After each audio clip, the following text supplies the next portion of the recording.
आपने ताजमहल की तस्वीरें तो अनगिनत बार देखी होंगी। बिल्कुल, वो सफ़ेद चमचमाता संगमरमर, उसकी बेमिसाल खूबसूरती, इंसान बस देखता रह जाता है। लेकिन क्या आपने कभी सोचा है कि इस बेइंतहा खूबसूरती के पीछे एक बहुत ही गहरा और सच कहूं तो बहुत ही दर्दनाक सच छिपा है। आज हम सिर्फ उन तराशे हुए पत्थरों और नक्काशियों की बात नहीं करेंगे, बल्कि उस अथाह दर्द को समझेंगे जिसने दुनिया के सबसे बड़े अजूबे को जन्म दिया। एक बहुत ही मशहूर कहावत है, अगर मोहब्बत का कोई चेहरा होता तो वो यकीनन ताजमहल जैसा होता। और ये बात 16 आने सच लगती है। लेकिन इस इमारत को, इसके असली वजूद को समझने के लिए हमें सबसे पहले उस इंसान के जज्बातों को समझना जिसने इसे बनवाया था। जरा सोचिए, एक ऐसा ताकतवर बादशाह जिसके कदमों में पूरी दुनिया थी, अपार दौलत, विशाल सेनाएं, बड़े बड़े महल, लेकिन फिर भी उसने अपनी जिंदगी की सबसे बड़ी और इकलौती खुशी को हमेशा के लिए खो दिया था। तो चलिए थोड़ा पीछे चलते हैं, उस दौर में जब भारत पर मुगलों का डंका बजता था और तख्त पर बैठे थे बादशाह शाहजहां। अब शाहजहां का नाम सुनते ही हमारे दिमाग में क्या आता है? एक बेहद ताकतवर, शाही और संपन्न शासक, है ना? उनका साम्राज्य अपनी बुलंदी के चरम पर था। लेकिन इतनी बड़ी सत्ता और ताकत के बीच भी उनकी जिंदगी की सबसे बड़ी कहानी कोई जीती हुई जंग या खजाना नहीं थी, बल्कि उनका बेइंतहा प्यार था। मुमताज महल, असली नाम जिन अर्जुमंद बानो बेगम था, वो शाहजहां की पूरी दुनिया थी। मुमताज सिर्फ अपनी खूबसूरती के लिए ही नहीं, बल्कि अपनी गजब की समझदारी और रहमदिली के लिए भी मशहूर थीं। पता है, मुगलों के उस सख्त और सियासी माहौल में इन दोनों का रिश्ता सिर्फ एक राजा और रानी का नहीं था। ये दोनों एक दूसरे के सच्चे साथी थे। मतलब शाहजहां उन्हें हर बड़े फैसले में शामिल करते थे। यहां तक कि जब बादशाह खतरनाक जंग के मैदानों में जाते तो मुमताज वहां भी उनके कंधे से कंधा मिलाकर खड़ी रहती थी। सब कुछ बिल्कुल परफेक्ट चल रहा था।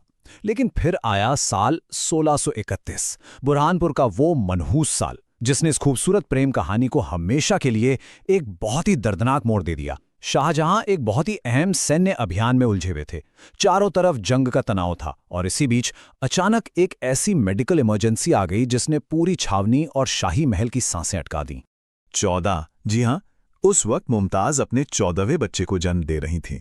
अब आप खुद ही अंदाजा लगा सकते हैं कि उनके शरीर पर इसका कितना गहरा असर पड़ा होगा। बच्चे के जन्म के फौरन बाद मुमताज की तबीयत अचानक बहुत तेजी से बिगड़ने लगी। बादशाह शाहजहां बुरी तरह घबरा गए।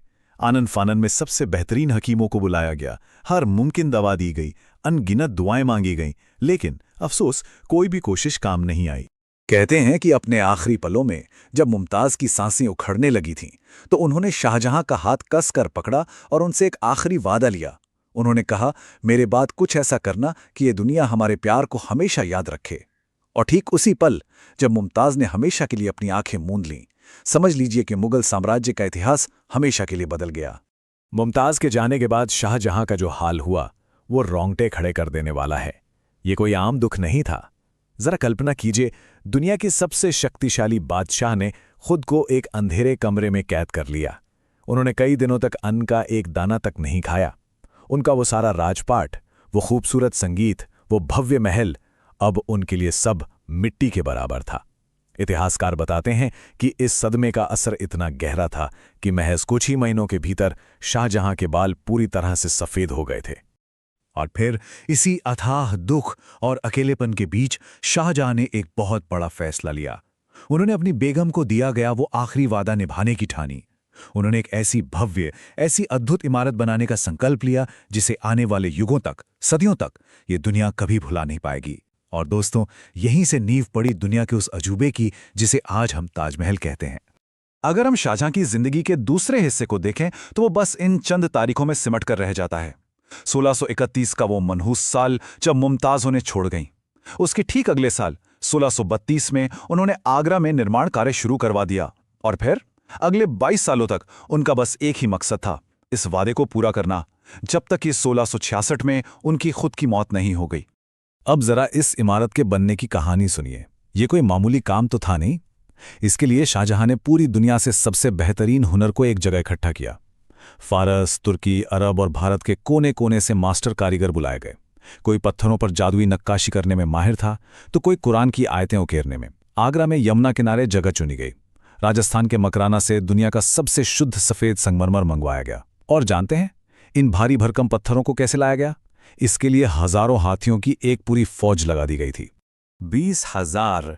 जरा इस नंबर को दिमाग में बिठाइए। लगभग 20,000 मजदूर और कारीगर दिन रात पसीना बहाकर इस जगह पर काम करते रहे। ये सच में कोई आम प्रोजेक्ट नहीं था, ये एक इंसान के जुनून और उसके बेइंतहा प्यार की सबसे बड़ी परीक्षा थी। और इस पूरे काम को खत्म होने में लगे पूरे 22 साल। 22 साल का वो लंबा इंतजार, जब तक कि वो इमारत बिल्कुल वैसी नहीं बन गई जैसी शाहजहां ने अपने ख्यालों में सोची थी। ये नंबर अपने आप में चीख चीख कर बताता है कि मुमताज के लिए उनका प्यार और समर्पण कितना अटूट था। और इन 22 सालों की कड़ी मेहनत का नतीजा क्या निकला? एक ऐसा जादू जो सचमुच होश उड़ा देता है। और इसका सबसे बेहतरीन सबूत है इसका बदलता हुआ रंग। जब सुबह सूरज की पहली किरण इस पर पड़ती है तो ये एक बहुत ही खूबसूरत गुलाबी रंग का दिखाई देता है। चिलचिलाती धूप में ये मोतियों की तरह चमचमाता हुआ सफेद हो जाता है। और रात के वक्त जब इस पर चांदनी गिरती है ना, तो ऐसा लगता है मानो ये पूरी इमारत पिघली हुई चांदी से बनी हो। बिल्कुल जादुई। लेकिन जिस इंसान ने दुनिया को इतनी बेमिसाल खूबसूरती दी, उसकी अपनी जिंदगी का आखिरी पन्ना बेहद दर्दनाक और अकेला रहा। शाहजहां के आखिरी दिन किसी शानदार महल के तख्त पर नहीं गुजरे, बल्कि एक बहुत ही घुटन भरी कैद में गुजरे।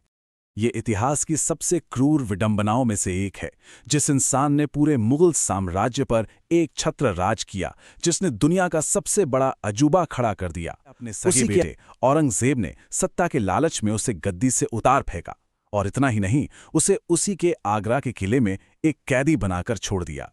उस किले की काल कोठरी में एक बूढ़े और कमजोर हो चुके बादशाह के पास अब सिर्फ एक ही सहारा बचा था, एक छोटी सी खिड़की।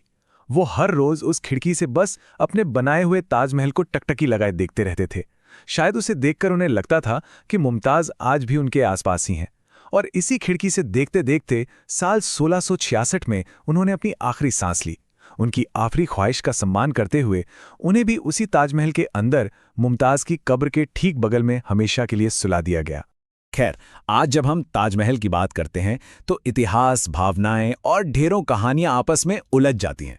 तो चलिए आज इस इमारत से जुड़े एक बहुत बड़े मिथक की सच्चाई जानते हैं और समझते हैं कि आज की दुनिया में इसकी असल अहमियत क्या है। हम सब ने बचपन से कहानी सुनी है ना कि ताजमहल पूरा होने के बाद शाहजहां ने उन 20,000 कारीगरों के हाथ कटवा दिए थे ताकि कोई दूसरा ताजमहल ना बन सके। तो यहाँ सबसे अहम बात यह है, और इसे ध्यान से सुनिएगा, कि ये महज एक कहानी है। ऐतिहासिक सच्चाई ये है कि दुनिया भर के इतिहासकारों को आज तक इसका कोई भी पक्का सबूत नहीं मिला है। ये सिर्फ एक अफवाह है, एक लोक कथा जिसे सदियों से मिर्च मसाला लगाकर सुनाया जाता रहा है। सच्चाई में इसका कोई वजूद नहीं है। आज का ताजमहल सिर्फ भारत की ही नहीं, बल्कि पूरी मानव जाति की शान है। ये यूनेस्को की एक वर्ल्ड हेरिटेज साइट है और हर साल करोड़ों लोग इसे देखने आते हैं। लेकिन यकीन मानिए, लोग सिर्फ संगमरमर के तराशे हुए पत्थरों को देखने नहीं आते। वो यहाँ एक ऐसे जज्बात को महसूस करने आते हैं जिसने वक्त की हदों को भी पार कर लिया।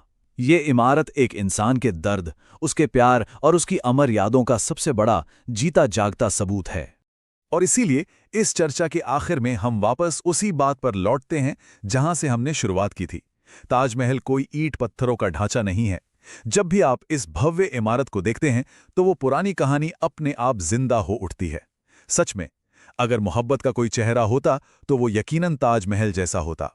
लेकिन जाते जाते एक सवाल छोड़कर जा रहा हूं, क्या संगमरमर में तराशा गया प्यार सच में अमर होता है, या ये सिर्फ हमारी यादों का एक बहुत ही खूबसूरत भ्रम है? सोचिएगा जरूर।